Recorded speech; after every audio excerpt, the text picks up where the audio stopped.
ఎవరి గురించి వెయిట్ చేస్తున్నావే నువ్వు? గాయత్రి గోపి వస్తారని వెయిట్ చేస్తున్నానే. Good evening madam. Good evening. Exam ఎలా రాశారు? చాలా బాగా రాశాం మేడం. 95% రావచ్చు. నీ సంగతి ఏంటి గోపి? Compulsory 90% madam. అందరూ ఎలా రాశారు? చాలా బాగా రాశారు మేడం. అందరు ఫస్ట్ క్లాస్ కంపల్సరీ అంటున్నారు మేడం.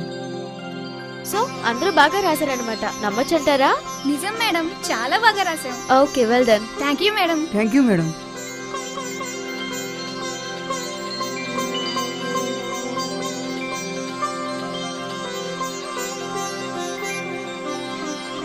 అందరూ బాగా రాశారని చెప్తున్నారు.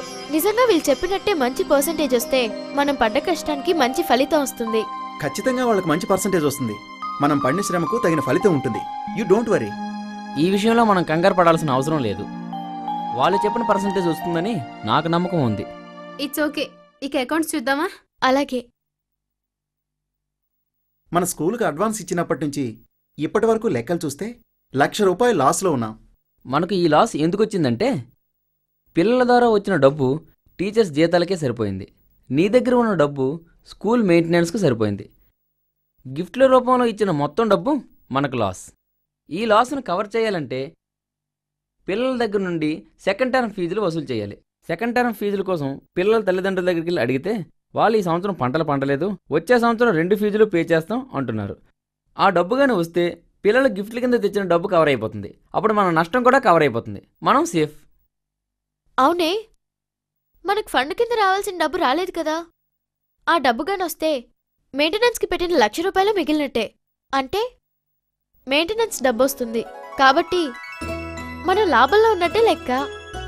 అవునే, ఎప్పుడొస్తాయి డబ్బులు?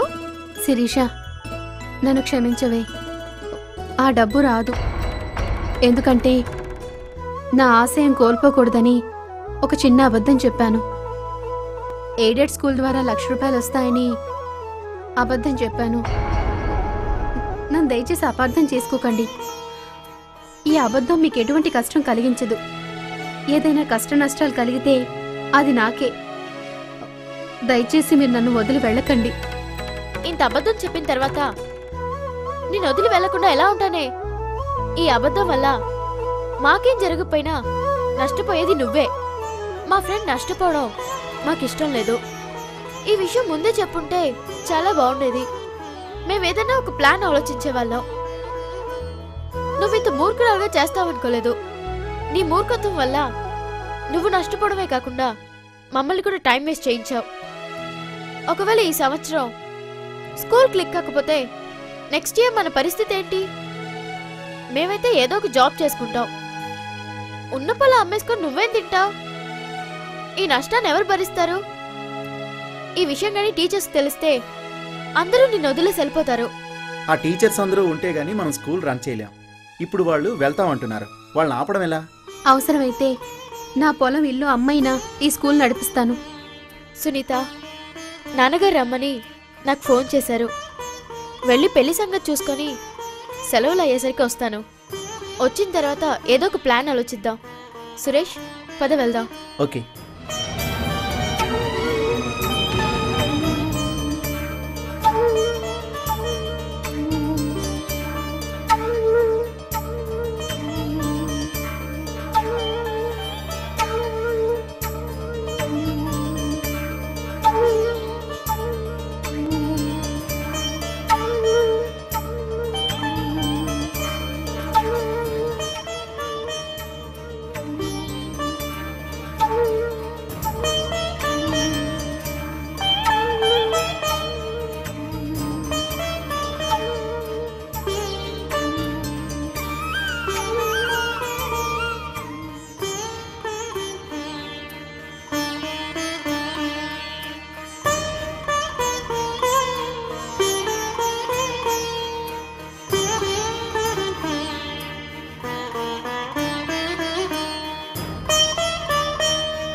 సునీత, ఏంటి డల్గా ఉన్నావు?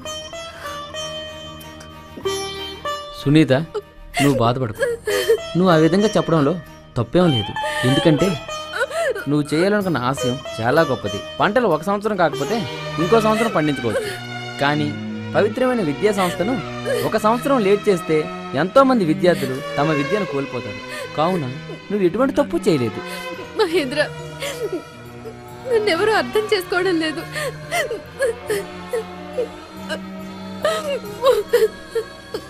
సునీత, నువ్వే 10 మందికి మంచి చేయాలని చెప్పావు. ఆ 10 మంది కోసమే మంచి విద్యా సంస్థను స్థాపించావు.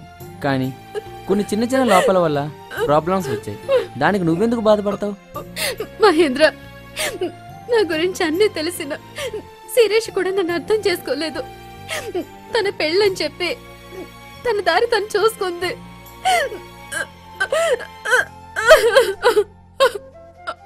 శిరీష వాళ్ళకి సర్ది చెప్పి నేను తీసుకొస్తాను కదా.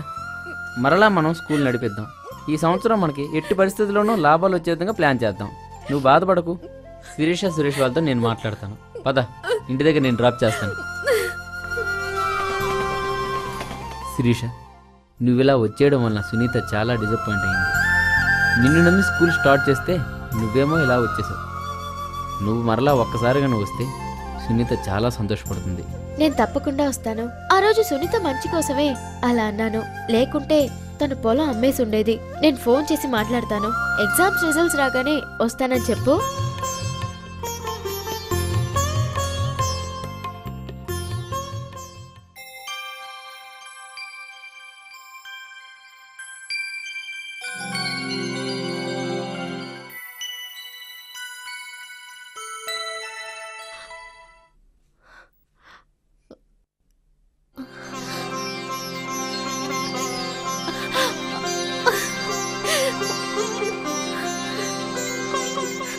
మహేంద్ర, నీకోసమే వెయిట్ చేస్తున్నా. రా, కూర్చో.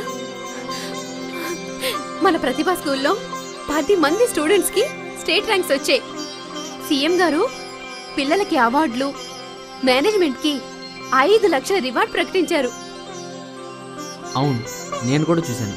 వచ్చిన స్టేట్ ర్యాంకుల్లో సగం మన వాళ్ళవే. నీ కష్టానికి ప్రతిఫలం కూడా దక్కింది. ఈ సంవత్సరం ఉత్తమ సంస్థగా మన మేనేజ్మెంట్కి రివార్డు కూడా ప్రకటించారు. గవర్నర్ చేతుల మీదుగా మనకు అవార్డు కూడా అందజేస్తారు. థ్యాంక్స్ మహేంద్ర. మన పిల్లలు క్రమశిక్షణతో చదివి మంచి మార్కులు సాధించారు. కాదు సునీత, ఈ అదృష్టమంతా నీదే. నీ మంచితనానికి ఈ ఫలితాలే నిదర్శనం. మన ప్రతిభ ఈ రాష్ట్రమంతా వ్యాపించింది. మనం ముందు ముందు మంచి మంచి విద్యా సంస్థలు స్థాపించి మంచి విద్యనివ్వాలి. ఓకే మహేంద్ర, ఇదంతా మనం అందరం కలిసి చేసిన కృషి. ఈ సంతోషంలో సురేష్, శిరీష్ కూడా ఉంటే మనం హ్యాపీగా ఉండేవాళ్ళం. ఈ ర్యాంకులతో ఇక మనం అందరం హ్యాపీగా ఉంటాం. రేపే మీరు రివార్డు కోసం గవర్నర్ని కలవాలి. ఇదంతా తలుచుకుంటే నాకు ఎంతో హ్యాపీగా ఉంది. మెదక్లోని ఒక గ్రామం నుంచి వీళ్ళ ప్రతిభా స్కూల్ స్టార్ట్ అయి రాష్ట్రంలో చాలా బ్రాంచ్లుగా వ్యాపించాయి. విద్య ఒక పరుగు పందెం లాంటిది.